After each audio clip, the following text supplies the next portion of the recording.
Bienvenue dans cette revue de presse du 13 au 17 décembre 2021 avec au programme cette semaine, avant les fêtes, Emmanuel propose de fêter Macron, la justice française en cours de délitement et la fin des 80 km/h ou l'histoire d'une cacophonie routière. 3,8 millions, c'est le nombre de téléspectateurs qui ont regardé mercredi soir pendant 2 heures sur TF1 et LCI le président de la République Emmanuel Macron faire le bilan de son quinquennat. Gilets jaunes, Covid, économie, président des riches et même l'élection présidentielle, le spectre était large. Mais la ficelle était un peu grosse, juge Le Figaro de ce jeudi 16 décembre, qui voit surtout l'autosatisfait site. Évidemment, Emmanuel Macron ne fait pas de politique, dit-il sans rire. Pourtant, il a installé son QG de campagne. À l'Élysée, le bilan.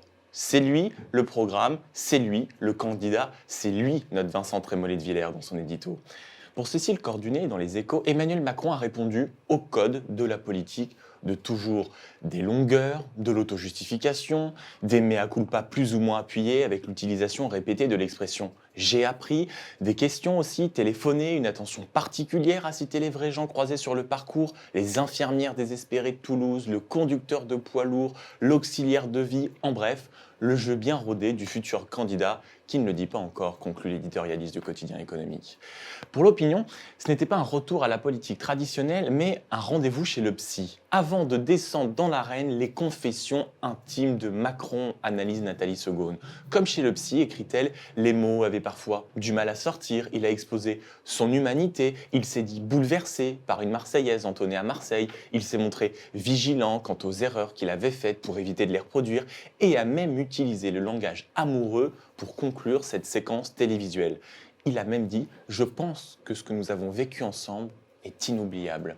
Alors sur Marianne.net, Soisy Kemener, rédactrice en chef du service politique de Marianne, analyse l'événement politique de cette façon. C'est Macron qui fête Macron, une réponse à la droite et un signal adressé à la gauche. Emmanuel Macron tente de retrouver la fragile alchimie qui a permis son élection il y a bientôt 5 ans. Pour le moment, le Macron 2022 ressemble furieusement au Macron 2017. Pour le reste, comme le constate Natacha Polony dans son édito vidéo à retrouver sur Marianne TV, les Français avaient visiblement d'autres choses à faire que de regarder le président de la République, mais pourquoi s'en priver puisqu'il a la possibilité de le faire et que ça fait hurler les oppositions? C'était bien le but, non? Bon, durant l'émission, le président de la République n'en a pas parlé. De quoi me demandez-vous? Eh bien de la justice. Le 23 novembre, une tribune à l'initiative de 9 jeunes magistrats bouleversés par le suicide d'une collègue en août dénonce quoi? Eh bien les conditions de travail. Depuis, ils sont rejoints par la majorité des magistrats, mais aussi par les autres corps du métier essentiel au bon fonctionnement de la justice. Greffiers, avocats. Et le jour de la mobilisation nationale, La Croix titre ce mercredi « Le refus d'une justice au rabais ». Dans son édito, Jérôme Chapuis résume « La pression qui pèse sur le système judiciaire est le reflet des tensions qui traversent la société française. On ne prive pas un homme de sa liberté sans avoir pris le temps de le rencontrer. On ne soustrait pas un enfant de la garde de ses parents sans avoir pris le temps de l'écouter. Et à l'inverse, l'urgence commande parfois de prendre des mesures immédiates, par exemple quand il s'agit de sauver une femme d'un conjoint violent. » L'Humanité, ce même jour, met à la une cette déchéance. Justice malade, la grande déprime des tribunaux. En page intérieure, nous sommes plongés dans les tribunaux de Reims. Le tribunal judiciaire qui se trouve entre le magnifique opéra et l'imposante cathédrale collectionne les problèmes. Exemple avec le divorce. La règle est de traiter un dossier en 10 minutes. Comment consacrer 10 minutes à un dossier qui, pour des gens, est le dossier de leur vie? Dans le pôle des affaires familiales, à Reims notamment, il y a 4 juges et 6 greffiers qui ont la charge de 1800 dossiers. Et en tournant les pages du journal communiste, un graphique saute aux yeux.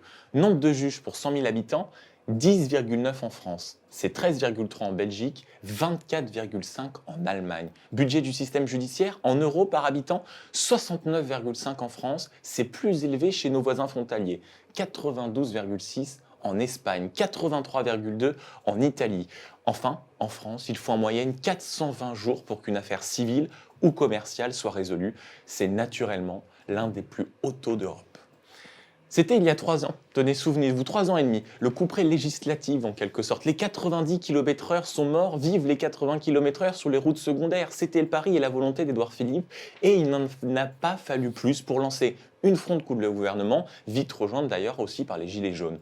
L'objectif de cette décision était de baisser de 10 km/h la vitesse sur les routes à 90 pour sauver une centaine de vies durant l'année. La mesure imposée de force par l'État a simplement causé une cacophonie routière, selon Jean-Baptiste Isaac dans son édito de ce mercredi 16 décembre dans l'édition du Parisien. En effet, 37 départements ont pu repasser certaines portions routières à 90 km/h.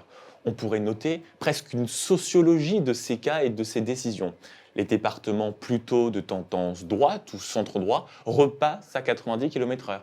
Et ceux plutôt à gauche ou ceux qui ont une tendance écolo-compatible restent à 80 km/h. Mais pas tous leur réseau routier parce que cette révélation ne peut se faire que sur les routes secondaires à double sens de circulation et sans terre-plein central. On vous laisse deviner évidemment le casse-tête que cela engendre. Dans Lyon, par exemple, sur les 5000 km de route, seuls 500 km sont repassés à 90 km/h. Le reste du réseau, il est bloqué à 80 km/h.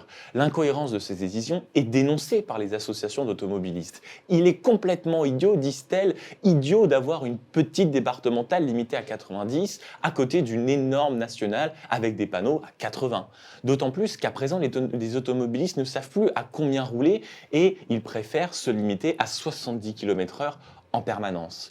Mais cette cacophonie pose problème. À l'échelle nationale, en fonction des départements, la limitation de vitesse n'est pas le même. Le seul moyen de connaître la limitation exacte du tronçon sur lequel on circule est d'avoir un GPS qui l'affiche. Encore faut-il que ce petit GPS, le dernier GPS que vous avez acheté, il soit à jour, qu'il y ait tous les changements dedans. Donc autant vous dire qu'il va falloir faire preuve d'une grande vigilance au volant désormais.